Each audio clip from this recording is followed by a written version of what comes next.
Boa noite. Vencendo as aflições. Quem de nós não sabe o que é isso, né? Nós vivemos num planeta de provas, de expiações, então as nossas aflições são diárias e grandes.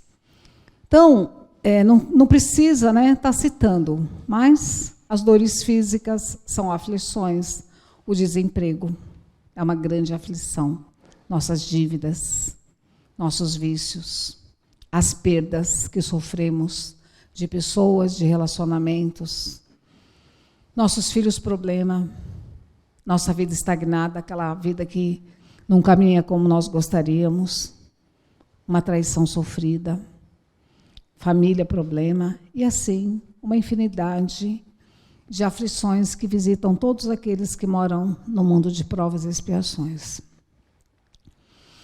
E aqueles que não compreendem que nós somos espíritos encarnados temporariamente na Terra, aqueles que não compreendem nossa condição de passageiros bem rápidos aqui da Terra, quem não compreende que nós temos encarnações e encarnações para evolução, não conseguem compreender a razão da dor. Só quem tem uma fé raciocinada, pensada e compreendida, fé compreendida, não fé porque alguém disse que a gente precisa ter fé, mas a fé compreendida, de que nós somos viajantes da eternidade, que através das encarnações nós vamos evoluindo, não consegue entender o significado da dor, né?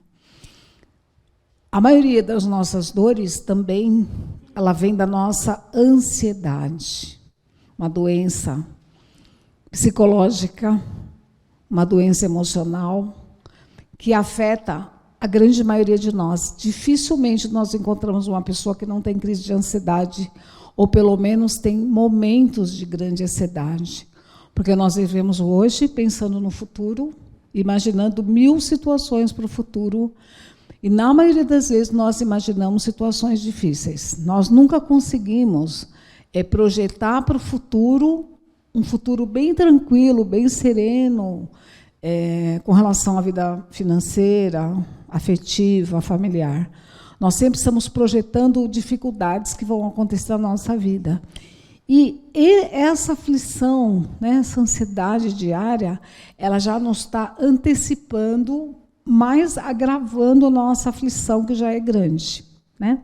Então, nós precisamos entender que temos que viver só um dia de cada vez, porque o nosso viver bem hoje é que vai gerar um futuro tranquilo, e parar com essa mania, né, até, digamos, vício, que nós temos de estar sempre projetando o futuro de uma forma negativa.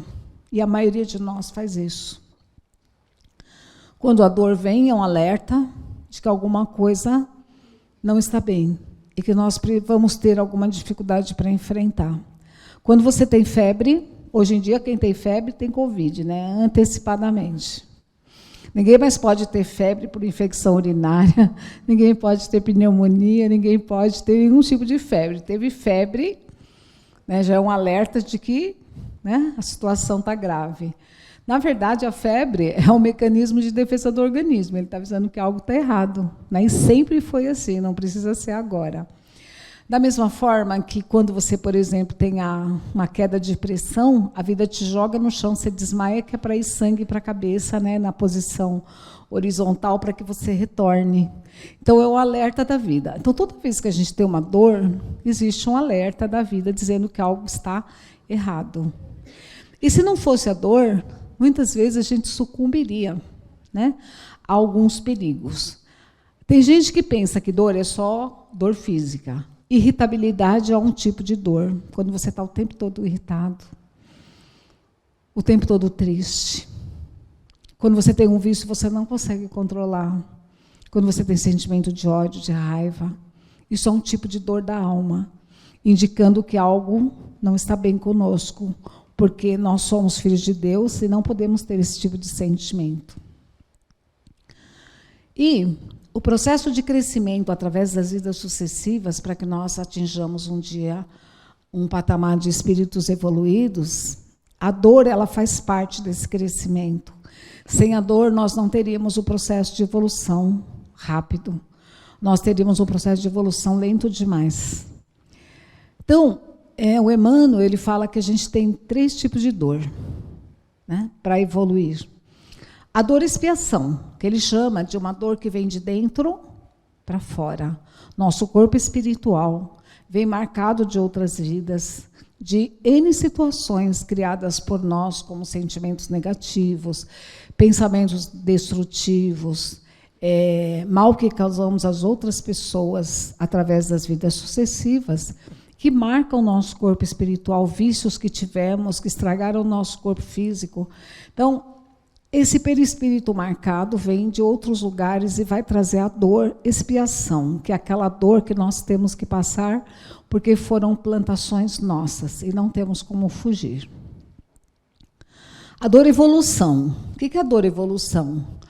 Se a dor expiação é uma coisa imposta pela vida, porque nós infringimos a lei de Deus, a dor evolução, ao contrário, é de fora para dentro. Ou seja, alguém diz para você, você é egoísta, você é orgulhoso, você é maledicente, você prejudica as pessoas, e você descobre que precisa mudar. E mudar dói. Nos tornarmos pessoas melhores dói. Quando nós temos essa consciência, toda vez que nós erramos, aquilo vem. Você não devia ter feito isso. Você não devia ter falado aquilo. Você não devia ter agido assim. E isso incomoda demais. Sabermos que temos que fazer uma mudança. Então, é uma dor evolução que a vida vai fazendo você enxergar seus defeitos. A dor da reforma íntima, como a gente fala, né? A dor auxílio, um terceiro tipo de dor que nos faz evoluir, como doenças prolongadas. E existem vários livros do André Luiz. Tem um livro chamado Obreiros da Vida Eterna. Ele conta que uma senhora, numa época em que mulher não trabalhava fora e que ela tinha muitos filhos, acho que 4 ou 5 para criar, e o marido era alcoólatra, ela implorava de joelhos a Deus todo dia para que ele parasse de beber. E a vida mandava mensageiros, anjos de guarda, espíritos mentores falar com ele no pensamento, e ele não conseguia se libertar do vício. E ela chorava, e ela implorava, e aqueles filhos pequenos, até o dia em que a espiritualidade, ele estava bebendo, a espiritualidade deu uma descarga num passe de energia nele, bem forte, na direção do coração, que ele acabou tendo um infarto. E no infarto, ele foi socorrido, e o médico um dia disse para ele assim, olha, você quer viver, então para de beber. Se você não parar, você vai morrer. E ele parou. Às vezes a vida precisa te dar uma rasteira.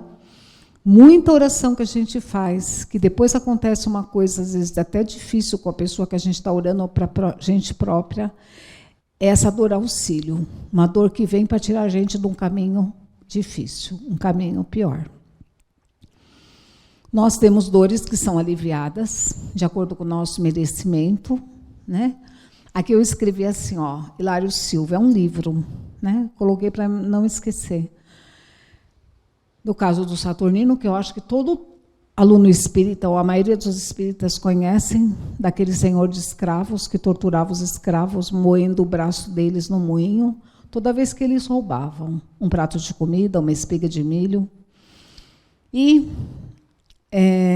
quando ele foi para o mundo espiritual, ele sofreu demais, demais, torturas horríveis feitas pelos escravos que ele tinha arrancado o braço. E depois de muito tempo ele foi recolhido, de muito sofrimento, e quando ele renasce numa casa espírita, né, numa família espírita, e desde criança aprende a fazer o bem. E aí ele vai caminhando pela vida, fazendo o bem, aprendendo, estudando, reforma íntima, aquela coisa de espírita. Até que um dia ele foi levado para trabalhar numa serralheria, porque isso estava escrito no destino dele, para perder o braço, como ele fazia com os outros, né, na outra vida. E ele sofre um acidente, perde só o dedinho, né, da mão. E quem conhecia ele, sabia que ele era um homem bom, disse assim, nossa, como Deus é injusto. Um homem tão bom perdeu um dedo.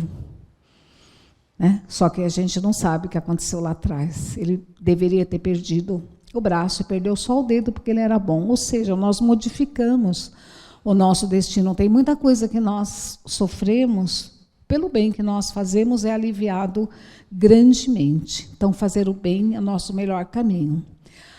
O nosso sofrimento tem causas atuais, causas dessa vida, e tem causas de outra vida. Então, eu coloquei só alguns exemplos, porque tem pessoas que entram no espiritismo de início e têm algumas dificuldades de entender, né?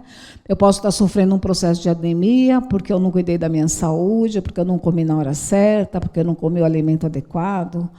É dessa vida meu problema, não é assim? Eu posso ter um câncer de tanto guardar sentimento ruim, de tanto não buscar perdoar, e fico com aquela dor interna, né, que gera um tumor. Uma querela familiar, deixar de falar com um familiar anos a fio, às vezes foi você que provocou a situação.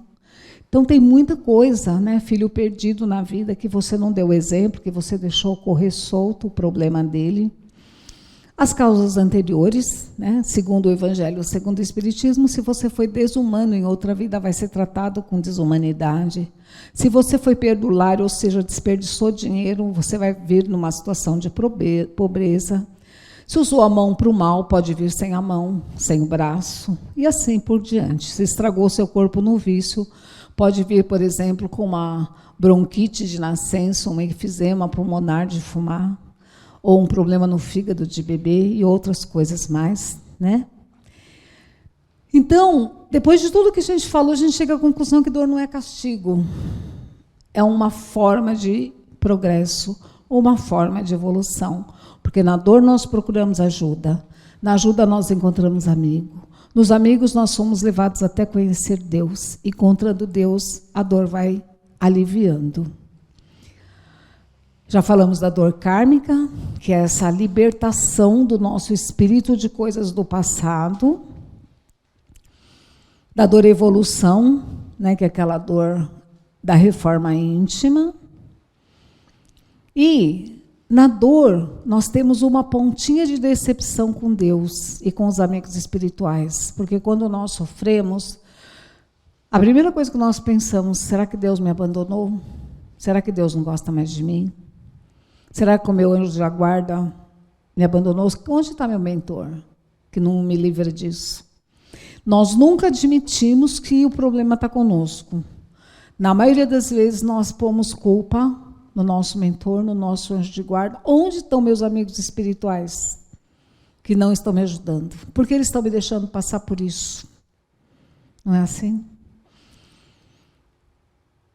Quando dor, o sofrimento e a aflição nos visitam, é porque já foram esgotados todos os outros recursos de advertência para que o infrator possa iniciar um trabalho de ressarcimento de débitos do passado, ou seja, antes de nós passarmos por uma situação difícil, nossos mentores, anjos de guarda, protetores espirituais já fizeram tudo para nos alertar. Ideias, não faça isso, não compra aquilo, isso não pode, não faça assim com ele, não diga isso, você não devia ter falado aquilo. E nós vamos fazendo, e eles vão alertando, e depois vem aquela culpa no dia seguinte, aquele remorso, aí fazemos de novo. E aí fica aquela luta interna. Nós percebemos o erro, alguém está nos alertando, sonhamos às vezes, acordamos com aquela ideia de mudança, de renovação, mas aí começa o dia a dia, a luta do dia a dia, a gente continua fazendo as coisas erradas. E aí, quando estoura, nosso mentor não ajudou, nosso anjo da guarda sumiu, nunca assumimos a nossa culpa, né? Mas a dor desperta também, com o tempo, uma humildade que nós tínhamos esquecido. Nós vamos procurando, né, conversando com pessoas que estão na mesma situação, numa depressão, numa doença, e descobrimos que os outros também sofrem, e às vezes infinitamente mais do que nós. Isso alivia a nossa dor, não alivia? Quando a gente percebe pessoas sofrendo mais que nós percebemos que a nossa dor às vezes não é tão grande assim, né? E a finalidade da dor é nos corrigir diante da vida, diante de Deus, diante dos homens, e são remédios. Os momentos difíceis são remédios para nós, para curarmos nossa alma. Isso aqui eu já falei, né? E, inclusive porque quando nós tomamos atitude sabendo que estamos errados, e repetimos o erro, estamos gerando em cadeia dores para outras vidas, né? Então, quando a dor nos visita, o melhor caminho para nós é a terapia do amor, né? Primeiro, entendendo como funciona a vida, mudando o nosso padrão de vibratório, deixando de usar aquela ansiedade sempre para o futuro ruim, tentando fazer um pensamento positivo toda vez que o negativo vem, fazendo uma ligação diária com Deus através da oração e percebendo como Deus faz falta na nossa vida, porque tem pessoas que conversam comigo e me dizem assim, eu fiquei de mal com Deus aí 10 anos, agora eu vim aqui e fiz uma prece, me senti aliviado. Então, nossa volta para Deus atrai bons espíritos que nos ajudam, limpando a nossa mente diariamente, a terapia do amor, de pensamentos negativos, e o coração de todo sentimento contra alguém ou contra nós, sentimento de culpa, nós temos que nos perdoar também. Quando nós erramos, nós não tínhamos muita noção, às vezes, da consequência que ia ter para nós esse erro, né? O amor tudo sofre, tudo crê, tudo espera, tudo suporta e tudo vence. Quem disse isso? Alguém sabe? São Paulo, né? O amor tudo sofre, Paulo de Tarso. O amor tudo sofre, tudo crê, tudo espera, tudo suporta e tudo vence. Perdoe é uma das formas de limpeza. Perdoe é uma das formas de limpeza. Aproximar-se da família é o que a pandemia trouxe para nós, mesmo que nós não quiséssemos. Algumas pessoas já estão tentando ter uma vida quase normal, mas o começo foi assim, aproximou-nos da família. E nós precisamos fazer essa ligação. É o primeiro ponto nosso na vida, nossa primeira forma de relação é com a família. Nascemos na família certa sempre.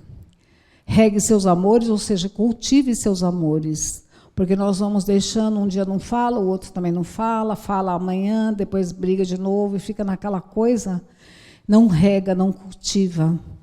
E aí perde. Quantas vezes a gente briga com uma pessoa e ela desencarna, brigado com a gente, e o remorso que se carrega depois.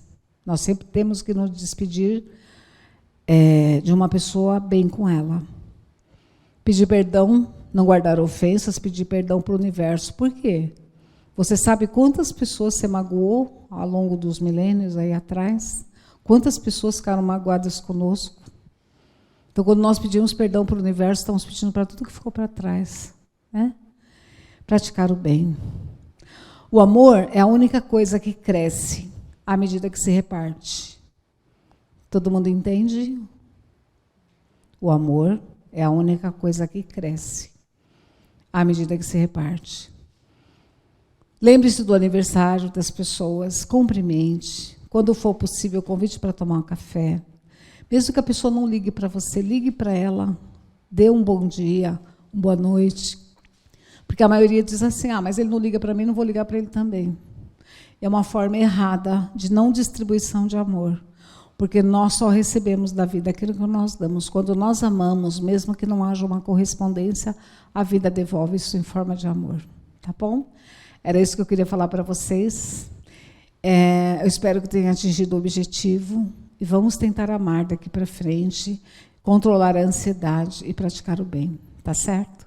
Gente, um beijo para vocês. Obrigado por terem me ouvido. Que Deus abençoe. Obrigada. Obrigada.